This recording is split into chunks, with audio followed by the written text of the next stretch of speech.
Dahil sa kung foodies, nakakakita sa kanya, nahuhulog yung panty. Diyos ko. You know, I let go of myself, tumaba ako. So, sabi nung kasintahan ko noon na, alam mo, napipilitan na lang ako sa'yo. Diba? Akala nila kasi pag physically fit ang lalaki, gwapo, sabaw. So, sabi nga nila, boyfriend ka daw ni Dr. Bello. Yun yung jowa ni Vicky Bello, yung pinili niya kay Harleen ko. So, sino ka? Ang ginagawa mo rito?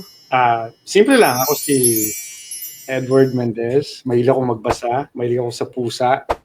At saka magmuni-muni. Wow! Siyempre, ako naman si Dang. Ang Dang ina nyo! And please welcome my friend, Edward Mendez. For having me. Pero alam niyo po si Edward, matagal ko nang kilala. Like, siguro more than 10, no? 15 na ata. No, mag-15 na. Wow, bilang na bilang! Why? You know the story kung paano tayo nagkakilala? Ikaw magkwento. Hindi po kami nagkakilala yan sa bar, ha? Excuse me. Actually, sa bar tayo nagkakilala. Ay, sa bar! Sa set! Ay, sa bar! Yeah. Well, pero hostess ako. hostess ka. Ako, congressman. Yeah. Hindi, well, kasi I was, di ba, nag-guest ako doon for 1 or 2 episodes, di ba? Okay. Tapos magkasama kay Nigel. Oo. And then, nasa dressing room ako. Tapos, nayayabangan kayo sa akin. Kasi alam mo yan. Kinuwento ko sa kanya yan, tsaka ni Eagle, di ba? It was yung show ni The Late Wendy Ramas. Yeah, the legendary one. Yeah, the legendary one. And then, sabi ni Eagle, hindi ko siya kilala. Pero ito, maangas talaga to eh. At saka ganyan ang itsura niya noon. Pero hindi naman nakababa pantalon niya. Yeah. Pero naka-ano naman siya. Kasi ang role mo is congressman. Congressman. Siyempre, hindi nga dapat maangas dapat. Nag-internalize dapat. Nasa ano niya na pala yung character. Ako naman, ang character ko naman doon, hostess. Yeah. Tapos si Eagle, mamasang, pimp, di ba? So sabi ni Eagle, dito ka. Bakit? Huwag tayo dyan, may mayabang. Sabi niya. Kasi naman eto, English ang English. Just yung mga pa-worse. Chuchu. Can I chuchu. Etas, friendship mo pa si Jake na another konyo kid din. Diba? Ito naman si Igas, syempre, laki sa incubator, diba? So, ganon. So, huwag tayo dyan, nayayabangan daw sa'yo. Yeah. Yun. Wala naman akong idea, diba? So, pero I think na-realize niya na medyo kalog din ako or may side akong ganun. Nung, di ba, na kumakain ako mag-isa, na kamote pa yung pagkain ko, pati chicken. Kasundo mo nga si Isa dyan mga healthy pagkain. Yeah. Pero di ba, hindi ko kinakain yung food ng sineserve nila. Pero nakisabay ako, di ba sa inyo?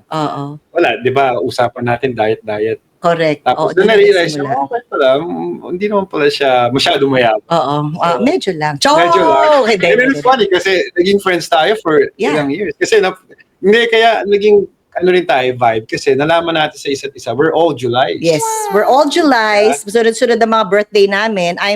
You're July 2. July 2 ako. I'm July 3. And Sigel is 5. Questionably. Questionably. Kasi kaya magkakasundo kami kasi parang halos nagkakapareho ng no? Parang, I mean, vibes talaga. Yung vibes. So, doon talaga na-realize. And then, di ba, tapos, naging, after the show, every year, naging tradition na natin to see celebrate, to see each other. On a July. That's amazing kasi we kept that friendship. Hindi ko naman na-realize. Ma-expect na until now. Yes. Alam mo, I was just talking about it, kanina. Na yung sa showbiz. Hindi seldom na makakita ka ng kaibigan. Yeah, that's true. Diba, like, ang mga kaibigan mo, taping friends. Like, after a show, wala na. Akala mo friends kayo kasi nagkwentuhan kayo ng matagal. Bisa ka nag-open up ka pa dito sa friend mo to. Akala mo, Pero after the show, wala na, hindi mo na siya friend. Pero with us, diba, we became friends. Like, more than 15 years na. Kasi we made the movie pa. That was so fun. Diba, anong movie yun? Ano nga, yun? This guy's in love with you pa. Ayun. Pero ba, ginamit pa ako ni Eagle na pinakilala ko doon sa mga tao. Nakakatawa boyfriend to. niya ako dyan. Kasi sakay naman siya. Kasi si Eagle, nandun yata yung mga, sila Lassie ata yun. Basta mga bading sa set. Tapos sabi niya, sabay-sabay tayo uwi. Tapos sabi ni Eagle, dali, sunduin mo ko sa kabilang tent, sunduin mo ko. So sakay naman siya na, Eagle, come on, let's go home. Wow, wow. Sabi ko, Eagle, ang kinis mo ngayon. Yung mga reaction ng mga tao, they're like, sabi ng mga bakla, sinusundo niya na ako. Di ba? Landi. Kasi naman eto, in fairness to you, hindi ka homophobic, no? no naman. Because marami kang kaibigan, marami ka namang kaibigan na... Kasi pag homophobic ka, ibig sabihin, hindi ka sure sa sarili mo. Diba? Right. Like, being Filipino, marami talagang kamag-anak na, you know, gay or correct. tomboy, That's right. diba? That's right. And it's just what it is. And you know, okay, hindi ka nga homophobic pero hindi ka nagtagal sa showbiz. Usually, iniisip nila, siguro hindi siya nagtagal sa showbiz kasi ayaw niya sa bading. Hindi ba? Pero, before we go to that na ano, paano ka nag-start muna? Yeah. So, kasi nung sa Amerika ako lumaki, di ba? Yeah. And then, but alam kung magtagalog kasi lumaki ako dito until I was a kid, mga 8 or 9, and tsaka ako immigrate there. Yeah. Doon ako tapos lahat. But every time kasi nagbibisita ako rito, syempre papamodeling, gano'n.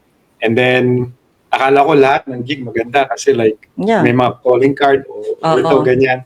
But kailangan mamili ka pala. So, nag-upisa talaga ako sa modeling, kaya napunta ako sa Cosmo and so on. And then, siguro like, over the years, nung nandito na talaga ako tumira,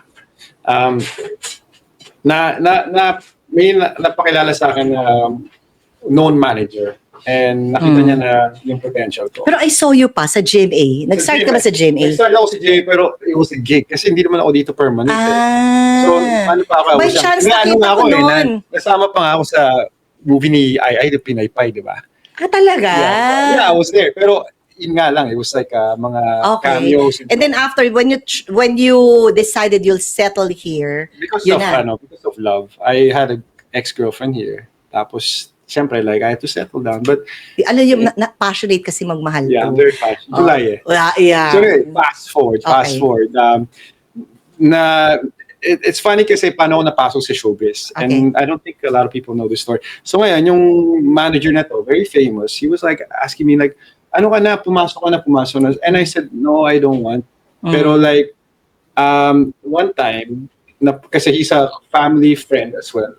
He's a friend of a family friend, close friend. So napa-invite niya ako. Sama ka sa akin kasi meron akong kaibigan na gusto kong makilala during Cosmo Days kasi fan ka niya. So na-invite ako, tapos napunta ako sa ABS. Hindi ko alam yung mga nandun ako. Pinakilala na ako sa kakilala niya. Picture, tapos nakilala ko yung mga tao na hindi ko alam na big time pala doon as producers.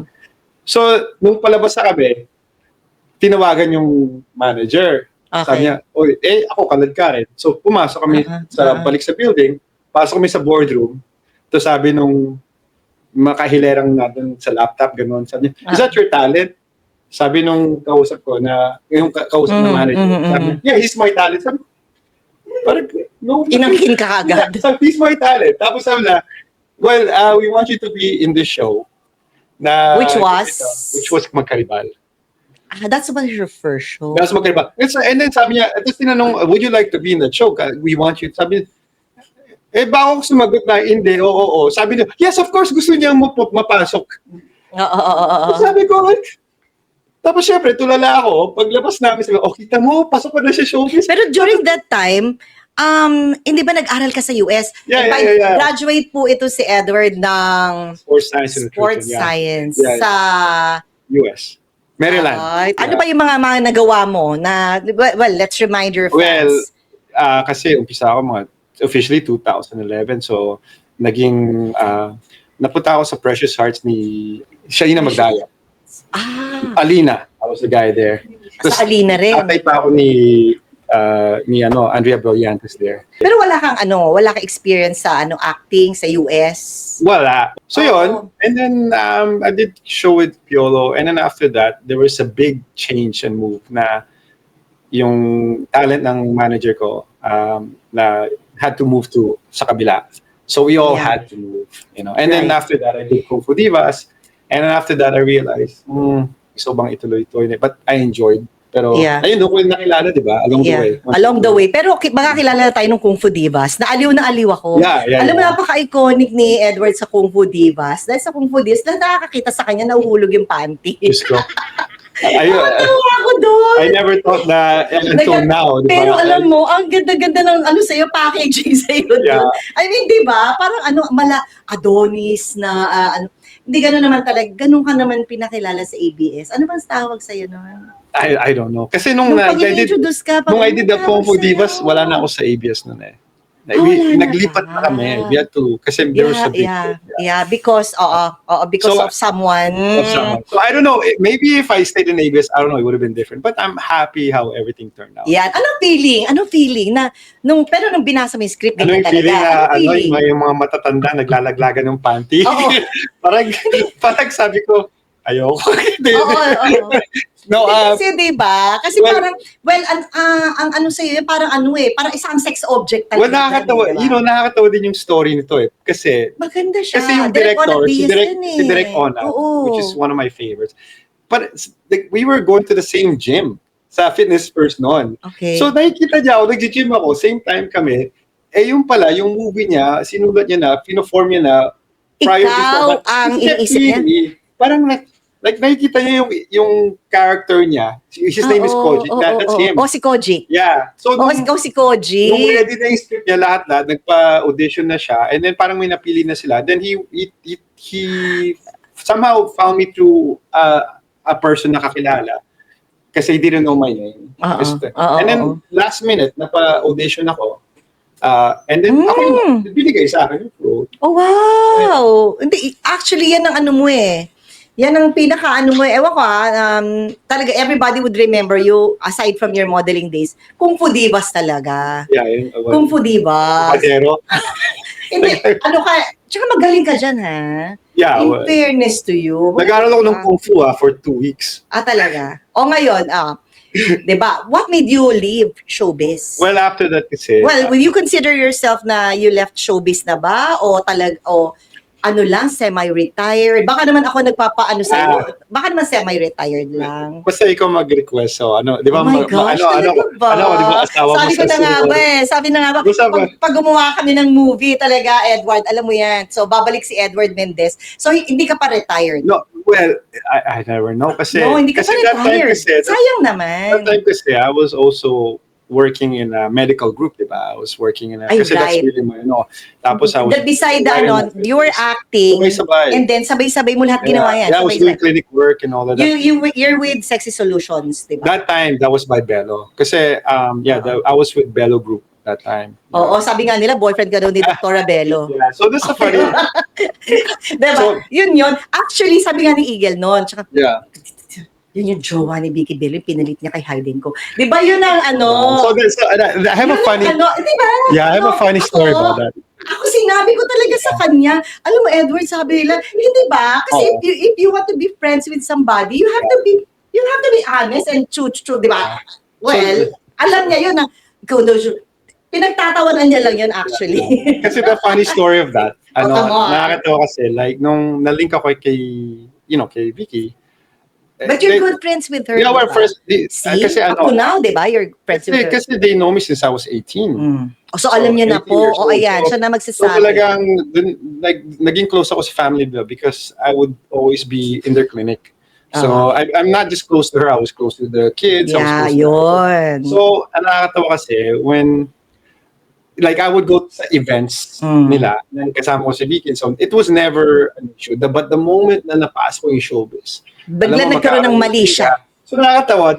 Nalagyan ng mali siya, yung closeness mo sa family nila. Yeah, so that was at the peak ng, meron silang love triangle nung yoga guy, and then si Hayden, remember? Tapos bigla ako nasama, naging square.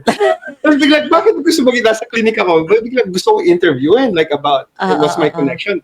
And the funny thing is kasi, that time, meron din akong girlfriend na kapitbahay niya. They live in the same place. And that girlfriend, I was her first boyfriend. And she was younger than me. Si ano na to? Nakilala ko siya. And we've been together for years. So, right. So nabigyan ako ng advice na, showbiz ka na, kailangan mysterious.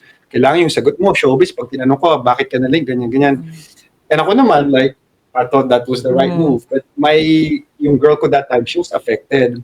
If I were to give myself advice, like my younger advice, I said, you know what, dapat, you should have just been frank, di ba? Like, dapat sinabi mo lang ako. Kasi, kung babalik tayo dun sa panahon ngayon. yeah, kasi it was hard for me also na maganda rin yung background ko, tapos na-label ako, it's like, oh, si ano yung ano, correct. di ba? It was, siguro dun, ganun ka ibinenta ng network. yeah, I don't know. But, parang pinas mo yung showbiz eh. Right. Kasi there's going to be intriga eh. Yes. Diba? And a lot of people don't know. Baka akala kasi nila gano'n na, yun yung standard. Pagbaguhan, siguro ano siya, ano siya ni jowa ni ganito, kaya siya nandyan. But they didn't realize, but they didn't realize na you're college grad, you're working talaga with Bello Medical Group, ganon. But I mean, I really like, I'm really close to them. And, you know, I say like, Vicky is one of the nicest people that I know. I think sobrang bait niya. And even now, like, she's still helping people. Yung kwento mo, paano mo na-realize na gusto mo maging fit, gusto mo maging ano? Hindi, I was athlete naman talaga before. Okay. Pero there were times na alam ko na yung story niya. Alam ko na yan. Hindi na heartbroken ka na naman. Well, isa pa yun. Tinan mo, yun ang weakness. Pero nag-experiment ako sa sarili ko, magpataba, di ba? Paano mo nagawa yan ganyan? Well, marami, kasi I was writing a book, di ba? Yun, tapos nagkaroon ka pa ng libro. Lahat yan, you did it in parang, in a short time, di ba? You did teleseries, you did a movie, na leading man ka, and then, nagkaroon ka ng libro. Yun. Kwento mo yung health journey mo. Binabalance ko yun. Tapos, di ba, maliban sa other personal stuff in my life. But, yung time na yun talaga kasi, kaya ako nagpataba ng ganyan, it was sort of done on purpose. Kasi talagang gusto kong i-prove yung principle ng book ko noon. So, 3 months time. Talaga? Yeah, but siguro yung pinaka mataba talaga, I didn't do on purpose. Mas mataba pa dyan was around 2018, 2017. Parang yan yung hindi kita nakita? Yung kay Spanish? Si Spanish yan. So medyo nasira na naman ang mundo mo noon at kakatawan mo doon. medyo masyado maging kampante in that relationship. So yun. But because of science, madali lang naman. Pero now, madali lang. Paano naman ako? Hanggang ngayon, meron pa rin akong postpartum. Ewan ko sa'yo. Yung bunso ko, nagdibo na. Hanggang ngayon, may baby fats pa rin. Ang tawag doon, yung pag nanganak yung babae. Well, kaya naiyak ako pakita po dito kasi, alam niyo, kasama ko to sa show. In fairness, maganda katama ko kasi, Edward, gawa mo naman ako ng chuchu. So, di ba ginawa mo ka ng diet? Gagawa ka, ano kakainin mo? Kaya, di ba, pag sa set, pwede ko kainin. Pwede yan.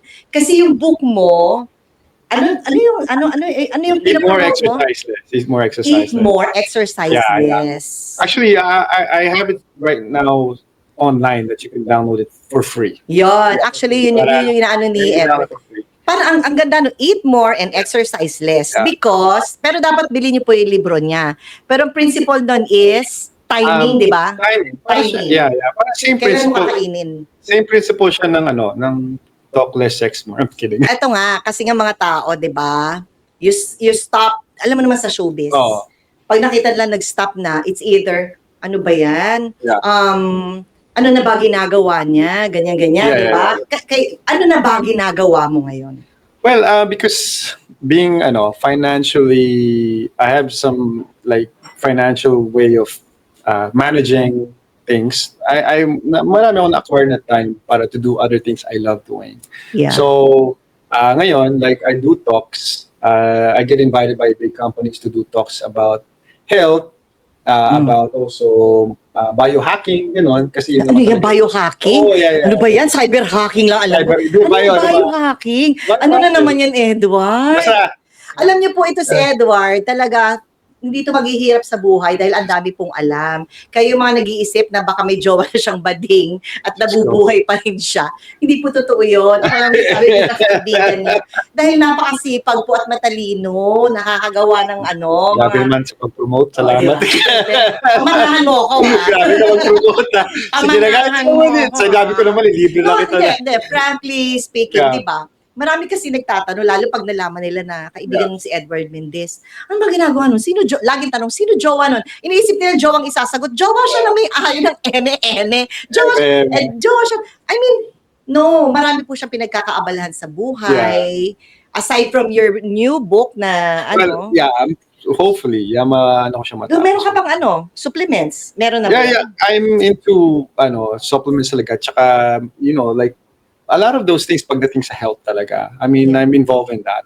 So that's why, I guess I'm being financially literate, tsaka being good in managing my finance even before pa. Yeah. Because naturuan ako ng maayos ng family ko. Yeah. So nagkaroon ako ng time talaga to enjoy what I love to do. So, syempre, I still work hard. But, Right. work smart. Pero sa mga nagtatanong, why are you still single? Did you choose to be single? Hindi kasi, nakita niyo naman, ang gandang lalaki, lahat nasa kanya na. Hindi ba dapat ito nasisilo na ng mga babae? Pero bakit? Hindi ba? It's either, di ba? I mean, di ba si Gio Alvarez, in-interview ko, finally nag-settle. Bakit? You mean, bakit hindi pa ako kasal Bakit hindi with ka kids? kasal That's a question. with kids? Kasi, wala ka anak. May anak ka ba? Wala. O, see? Wala siyang anak. Parcel. No, I'm kidding. Baka naman wala ka alam. Wala ka anak, di ba? Yeah. O, wala ka ring asawa. Yeah, okay. So, why? Is it your choice? That's a really good question. Ano gusto mo? Yung bastos na sagot? Hindi, pareho. Philosophical. Pareho. Philosophical. Hindi, or pareho. spiritual. Para maintindihan natin. Pareho. O, doon tayo muna sa philosophy. Okay, philosophical. Yeah. Ah. Kasi ako, like, parang, I guess in my own belief, I don't think this is the only lifetime I have. So, pag tinatanong ko, bakit hindi ka kasal or wala kang kids? Sayang, di ba? Lalo na yung G's mo, they say that. But sabi ko, like, O yun na nga yung jeans mo, sayang. Kasi yung mga chararat, huwag na kayo mag-anak. Pag diba? alam mo, sabi ko yung alam mo, pag chararat ka, huwag mo nang paranihin yan para gumanda-ganda lahi. Pag ganyan yung mga lahi, matangkad, gwapo, matalino, ay dahil magkalat ka ng lahi. Yeah. Well, ano nangyari? Bakit ayaw mo magkalat? Ako kasi, sabi ko, ang sagot ko dyan, Walang bashing po, naku. Again. ang sagot ko dyan, philosophically, in my own belief, just para ma-justify ko, sabi ko, like, why does it have to be in this lifetime if I was a mother of 5 children in another life? So this is a different video game. Ibang laro itong buhay na to. Number 2, sabi ko, like, well, I thought I would be ready at a certain age, and then parang I felt like I get better and better every year, and I get to do a lot of things that I look at myself and I'm like, wow, I'm happy. And nagagawa ko yung mga gustong gawin kasi you have to serve one thing You can't serve 2 things. Kasi minsan, pag ito yung piliin mo na settle down ka na, kids and family, well, kailangan full-time ka doon. Kailangan you're willing to let go lahat ng gusto mo sa buhay mo. You can't have both, in a sense. It's not perfect, pero to some you can. Depende. Pero sa situation ko, subjectively, there's so many things I want to do na it would be unfair kung you have kids, you have a wife, ganun. Tapos hindi ko mabigay todo because there's so many things I want to do. Now you can call it selfish or you can call it preference, diba, by others. And also nakikita ko kasi na parang yung iba would give me advice na if I had a chance to do this and I would wait longer. So to me, na-observe ko rin sa mga surroundings ko na nakikilala ko na wow, there's regrets. So to me, ang pinaka assuring for me na, well, we are in a generation na yung technology natin will get better. So we can live longer. Yung sabi mo nga na, di ba? So Pwede siguro, tayo like, mabuhay na. I'm ready when I'm 60 or 70 and I would look 40 Father or 30. Abraham, 7 plus. Yeah. Diyos ko, idol mo pala yung asawa ni Sarah, si Jacob. Sino ba yun? So parang gano'n na rin sa akin in a sense, like, pero ang importante kasi as long as you're happy kung nasan ka. Exactly. Yeah, Yun diba? nga.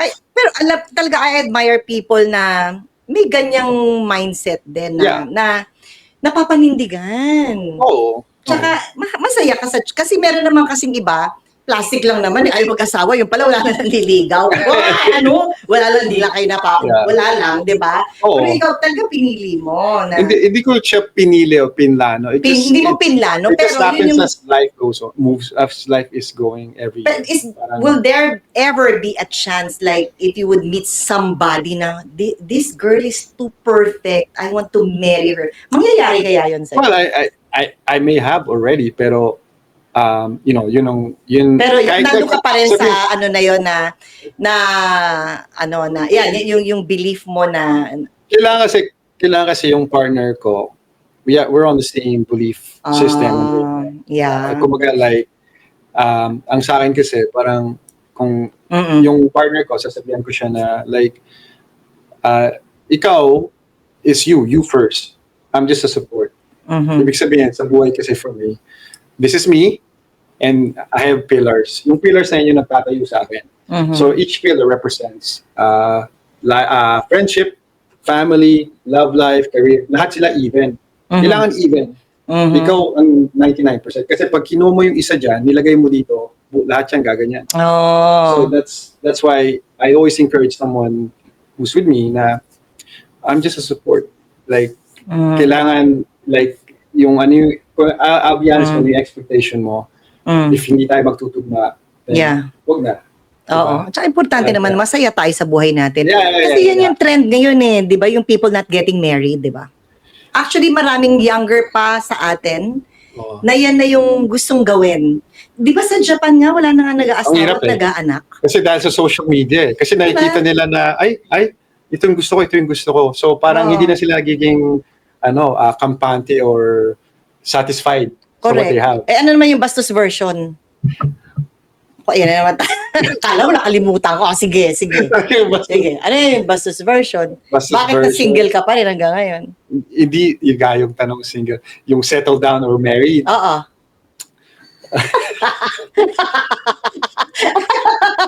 Sige na. Bakit na? Wala lang. I think it's more fun and enjoyment na, Hindi kayo married, gano'n? Ano? Like, parang it's more adventurous. It's more adventurous. Adventuristic na, alam mo yun. At saka hindi nasa personality niya talaga ganyan. Huwag na natin pakialaman kung ayaw nga. Don't get me wrong, I believe in marriage. Yeah. But sometimes kasi yung iba, they thought they're supposed to get married and they realize, wow, it would have been less complicated or better. Yung sinabi mo sa, tama. Diba? Na. Actually, idol ka na asawa ko. Si Raulo to asawa ko. Hindi naman. Hindi siya siya open siya sa ganyan. Diba? Kaya namit ako sorry. Oo naman. Sorry. Rare. Pero, rare. Alam mo na. Yeah. Kasi may mga tao talaga na, ngayon kasi mahirap ng buhay. Iba na sa paligid, no? Yeah. Sabi niya sa akin alam mo si Edward, no? Ang saya niya sa buhay niya, no? Yeah. Kasi kung iisipin mo talaga, hindi selfish yun Parang it's self-love. Yeah. Na self-love, na hindi ka selfish. Pero sabi nga niya, you only have one life to live. Yes. So, might as well live it kung what you think is gonna make your life worth it on this lifetime. Let me add to that. For me kasi, it's like, I have to recognize what genre or what type of game I'm playing in this life.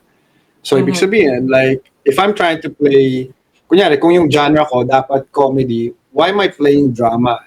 So, mali. Ibig sabihin, alam ko na I know there's a different lifetime for me na it was different from here. But that's just Eastern philosophy now. You don't have to believe it, but that's just my take. Now, for me kasi, ang saying ko na love life is temporal, but being a legend is eternal. Lalim na naman nito. So, ito nga pinagsasasabi nito. Ewan ko rin ito Iba rin ito no? Kasi ang sa akin, the reason why I come up with that saying as well, kasi I like to ask people that are in, seniors na or very old, what are their regrets? Ano yung what you could have done? Alam mo, kung minsan kung iisipin mo, no, ito iba na naman to Kasi don't get me wrong, kasi ako, I love being a wife. Yeah. I love being a mother. I love getting married to the same man. Yeah. Sabi nga, napag-usapan namin, get all together, ganyan-ganyan. Pero may mga tao talagang pinipili nila na ganyan, na dito ako masaya sa ganito. Kasi nga, yun nga, yung iba call it selfish, no? Isipin mo nga naman, you only have one life to live. Tapos, you'll spend the rest of your life isipin kung kailan mo patatapusing mag-aral tong 7 mong anak, na kung paano mo aalagaan yung apo mo, na, hindi ba? At saka, lahat talaga sa buhay na to is like, it's your choice din naman talaga. Choice din talaga. And also depende sa demographics. Kasi kunyari, like, ikaw isang klaseng tao na there's so many opportunities and you have so much talent and you could have been maybe a great pianist or ballet dancer or so on. Yeah. But then like, sinasabi ng iba na, oh, your life is not fulfilled kung you don't get married and have kids, so on. Oo, so, yun eh. So then like, what? So Yeah, there's no refund kasi Yeah. you have to choose, diba? Yeah, so, So, ano yan depende. eh. So, hindi naman siguro selfish, no? To choose yourself. It's more like practical, or it's more like At times like this, no? Kasi ano yun eh, it's a gamble eh, one or the other. Right, Diba? So tama it's naman always yan. like either you're gonna regret doing this or be glad doing that. Yeah. So, Ako pag naiisip ko ngayon, 3 anak ko. oh, Paano ko isa sa kanila, 3 sila ayaw mag-asawa? Siyempre, maano ako, di ba? Masasad ako. yeah. Or ayaw mag-anak, di ba? Oo. Siyempre, masasad ako. Kaya lang, kung isipin mo, kung yun ang choice nila, wala tayong magagawa. No? That's very true. Yeah. Di ba, no? That's very true. Di ba? Yun, wala eh. Wala, ano, kasi buhay nila yan. Nagawa mo na yung That's part their mo. life. Oh yes, Yeah. nagawa mo na yung part Yeah. mo. 'Di ba? Yun nga yung lagi ko sinasike pa rin sa sarili ko ngayon na as a parent, no, hindi mo dapat na, wag mo nang panghimasukan na Yeah. mag-asawa ka na, mag-anak ka na, o bigyan mo na ako ng apo, Yeah. yung mga ganun. And I think that's the problem also na yung mga nag-asawa, like not at the right period or when they're not ready because of that pressure. Yeah, di And ba? then Mga tita questions like, oh, kailan ka mag-asawa? Yeah. You get that often? Oh, kailan ka mag-asawa? No. Or ako, kailan maghiwalay? Ayan ang tanong. Yan ang tanong. All I say is like my love life talaga, I keep that very private. So Yeah. I'm happy where I'm at. Pero Mhm. pagdating sa marriage yun, I don't close yung mind ko doon. Mm. But I just know that like there's a timing for everything. Correct. And kasi kung yung iba, gayahin yan kasi nandun sila. Mm. O ginaya nila, but then you realize, oh man, dapat ano pala. Yeah, we have our own timeline. No, di ba, iisipin mo, no, like, tinan mo, we've met like 15 years ago. Kung Yeah, nag-asawa ka na, during the time, or after that I met you, so may 14-year-old ka na ngayon. Kaya di ba, no regrets? No regrets, right? Yeah. Well, akala ko kasi, yun yung mindset ko noon. And then, medyo, sabi ko, like, nung I was in a relationship na hindi ako naging kampante ako, I let go of myself. And naisip ko, like, wow. So, na-question ko yung sarili ko na, like, if I continue, then got married pa, and then, like, 9 years, nagawin namin to, like, sabi ko, I mean, I wonder what would I look like. I wonder Yeah, what correct. would I have passion to ba, or would I continue going back to do fitness or do talks? Yeah. I don't know.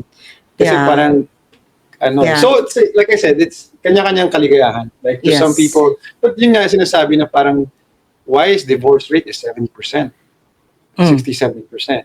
You know. Inisip mo nga na, okay, hindi na to. At ang naging love mo naman is fitness. Yung health journey mo, yung fitness. Yan ang first love mo ba? You consider na yun ang pinaka-love mo, yung fitness? O that's your passion? My passion. That's your passion? Yeah.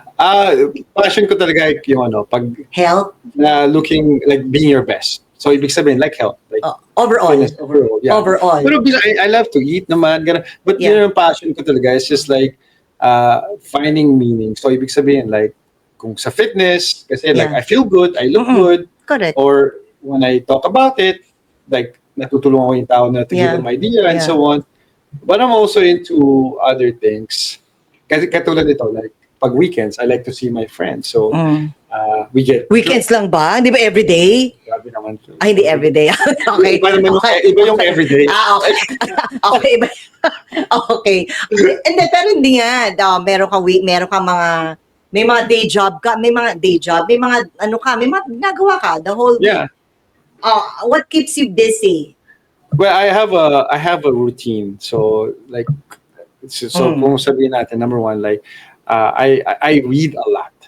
So I allocate yung mga, so kumbaga like I have point system sa everyday ko. Point system. So Grabe ito, may pa-point system to. Yeah. Grabe naman to. Alam mo, tingnan nyo ha, ayan, hindi lang physically fit yan. Nakita nyo naman ha. So- Akala nila kasi pag physically fit ang lalaki, gwapo, ay, sabaw. so ang point Hindi, ayan po, kita nyo, may mga pa-point system. so ang point system ko kasi. How do you develop that kind of discipline? Actually, I have discipline and I don't have discipline. Sabay. You have Okay. to, so ibig sabihin, like parang, sometimes, yung sa diet, I eat whatever I want to eat, pero I make up for it by fasting for 24 hours. Kagaya ngayon, Yeah. nakaumad ka. Nakaumad ako until now. Last meal ko, it was yesterday, mga 7 p.m. And then also, like, I make sure I listen to a podcast na may natutunan akong bago when I read. Tapos, I meditate almost every day, 30 minutes a day. So what can you share sa mga ano natin, yung mga 40-ish Yeah, na 40-ish. mga yung how do they maintain yung kanilang physical ano ano pwede mo i-share? Nakatulad niyan, freshness pa rin. Kasi wala nang excuse Lahat ng information nandun na hawak mo na eh. Correct. Oo. Even So, wag lang maging tamad. Turn on mo sa TikTok. You owe it to yourself. Pati sa partner mo. Kung may asawa ko, may girlfriend ka. Tama. Kasi, may pamilya ka. Kasi you owe it to yourself. Yeah, tama. Kasi before, parang, nung I was in a relationship, I let go of myself, tumaba ako, so sabi nung kasintahan ko noon na, alam mo, napipilitan na lang ako sa'yo. Tapos especially pag ginagawa namin, and I feel like, oh my God, I feel so bad. Tapos I told my friends, that's really messed up to say. Pero I realized, you know what, may point siya. Kasi parang like, na-meet niya ako as ganyan, tapos biglang I let go. Tapos expect ko pa rin na magugustuhan niya ako. Parang kumain ka sa restaurant, ang sarap ng kinakain mo, pabalik-balik ka sa customer. Tapos sabi ng chef, loyal customer ko na to so babawasan ko na yung ingredients. So then I realized na like, kailangan, like kung paano ka na-meet ng kasintahan mo, dapat, yung kahit eto mo naman. Good. So like, tumataba ka. Actually, hindi lang naman, kahit yung mga misis dyan, huwag natin pababayaan ang sarili natin. Yung magbumukha tayong losyang, ganon. At saka, hindi lang yung physical appearance natin, pero inside, dapat healthy tayo, wala tayong sakit-sakit. Yeah. Diba? Kaya nga may mga pinopromote ka mga supplements. Meron ba? O vitamins? Meron ba? Wala naman. Wala na ngayon. Wala na. Hindi! I promote non-brand. I promote non-brand. Hindi kasi, di ba? Hindi nga kita. Ano ba pwede ko inumin para hindi ako magkakasakit ng mga ganito? I just post on TikTok. Di ba? Meron kang TikTok about it, di ba?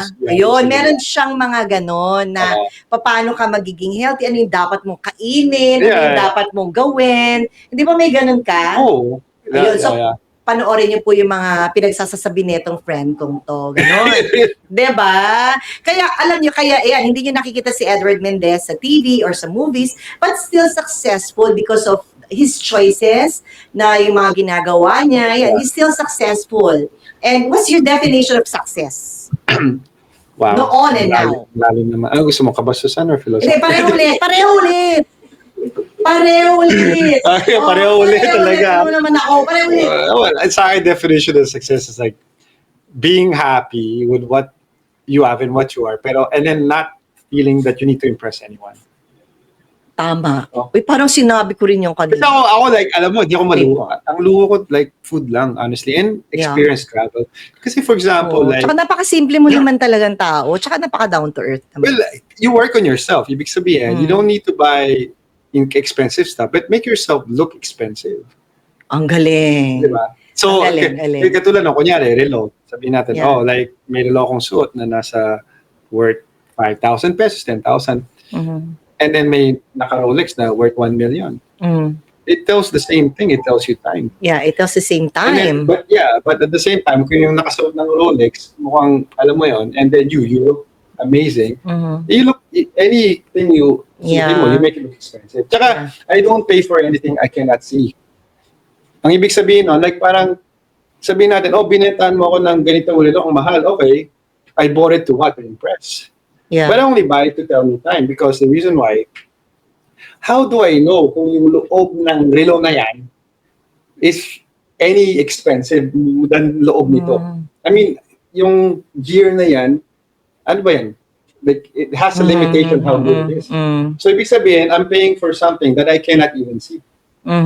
So, sa madaling salita, I mean, don't get me wrong, I like nice things, pero sa madaling salita, yun ang naging prinsipyo ko sa buhay na there's certain things that I don't need to acquire so I can impress people. Right. Diba? Kasi nga ganyan nga tayo, diba? Yung parang walk-heads tayo, diba? Sa mga I mean, diba? At saka, sabi ko nga, diba? Your people will find you. I mean, hindi ka kailangang the right people will find you, yung friends mo, hindi dahil nagmasuot ako ganito, Oo. ganito ako, para maka-attract ako ng rich friends, mga Yeah. friends. You don't do that. I mean, alam mo kasi, kahit magbihis ka naman ng ano dyan, I mean, lalabas pa rin. Kung basura, basura. Mga amoy. Tama, di ba? Diba? I mean, diba? I mean, let's face it. What's important is what's on our mind and what's on our That's why heart. we're friends, kasi pareho man tayo, we don't give Right. a damn. Yeah, 'di ba? When it comes to that. Kaya 'di ba, tagal na nating mag-friends. Yeah. Alam, kasi po pareho kayo mag-isip nito. At saka pag nagagalit Tsaka kami, pareho. Pareho Diba? kami lightero din. Pag nagalit po kami, gali smile. Pag Yeah. nagalit, dire-diretso ang salita. No? Saka di ba pag nawala, like, nabibigyan mo yung tao ng ilang chance, pero once na mawala ka ng gana, Pag wala na, wala na. it's hard to Oo, go back to oo. Pareho kami niyan. July eh. July, oo. Ewan, hindi man lahat ng July. Hindi ba? Hindi. Hindi lahat ng July. Hindi. Pero sensitive tayo. Sensitive tayo. Sensitive. Hindi lang nila alam na kala nila okay lang. Yeah. Yung pero, na-hurt ako. Parang gano'n. Pero akala nila okay lang. Yeah. But, alam na natin ngayon di ba? Parang, well, Yeah, tsaka ano tayo, like, we value friendship. So, kunyari, nagkaroon ng konting conflict, gusto talaga natin agad ayusin diba? Like, kailangan pag-usapan Oo. diba? Because they matter to us, Yeah. diba? yeah.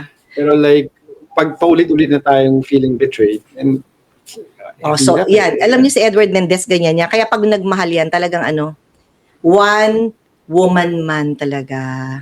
Nakita mo, inaangat kita. De, ganyan po yan. Kita niyo naman. Tama, walang resibo. Walang resibo. Kaya tinanong ko, may anak ka na, Edward? Wala resibo. Kasi ganyan talaga siya, nagmamahal one at a time. Hindi, not at the same time. Yeah. Diba? Ganun lang talaga. Bakit kailangan i-emphasize pa yan? Hindi, kasi nga akala ng mga tao na ganito ha. Yeah. Kasi hindi po lahat ng gwapo at successful sa buhay, ganon. May mga tao katulad niyo, mabait. I think, Ayan, at saka down to earth. Kasi, Down to I mean, earth yan. kasi ang lalaki kasi pag nasa certain age na 40, kasi pag sinabi ko like, when I was 30, oh my God, iba-iba yung mindset ko. Oo naman. Mababaw pa rin. Mababaw pa rin. Oo, lahat naman tayo dumaan sa ganung stage in life. Diba? Pero ano nga yung mga teka muna, ano yung sinasabi mong philosophical at bastos version mo ng success? Sige nga. Dali na. Ulitin natin yan. Kala mo nakaano ka sa akin, ha? Ano ba yung feel? Well, being successful kasi yung pagiging bastos. Like you can be whoever you want to be, and you have no worries because you don't need to kiss anyone's ass, diba? Right. You can be yourself, and then you have nothing to worry who to offend. Pero siyempre, meron din, diba? Certain... Diba, kaya nga sabi ko, kaya siguro hindi ako sumikat kasi hindi ako likas. Diba? But you have your pero napapagkamalan tayo mayabang because of that. Well, yeah, because because we're loyal to ourselves. Diba? Kasi that's what matters, no? Yeah. You have to be loyal to yourself first, Yeah. diba? And naging successful ka na sa buhay mo nun kasi nga we only have one life to live. Yeah. Kaya dapat you have to be loyal to yourself. Oo Kasi naman. pag hindi ka naman happy sa sarili mo, how can you share it with other people? Diba? Yung whatever success you have, like if it's financially or emotional success or whatever success, hindi ba? Yun. Yeah. Ano kasi, like, pag dumating ka na sa punto na you're a certain age, you look back, hindi mo mababalik yung mga kinompromise mo. Tama. So, then you look at yourself na parang mapoproject yung resentment mo kasi hindi ka proud sa sarili mo. At least, like, ikaw, you stay true to yourself all throughout your career. Right. And nafe-feel yun na nakikita yun ng mga anak mo. Right. Diba? So, Oo. Or nakikita yun ng mga tao sa paligid mo. Masyado Kung wala ka matanda. mang anak, wala kang... masyadong MMT na tong tono na. Grabe na lang. Magalaw ang payak. So yun nga po, ito na. So nakilala natin Edward Mendez. Kaya ito po ang inyong Dang Ina Mo! Yay. A Studios. Stories curated for you. Like, share, and subscribe.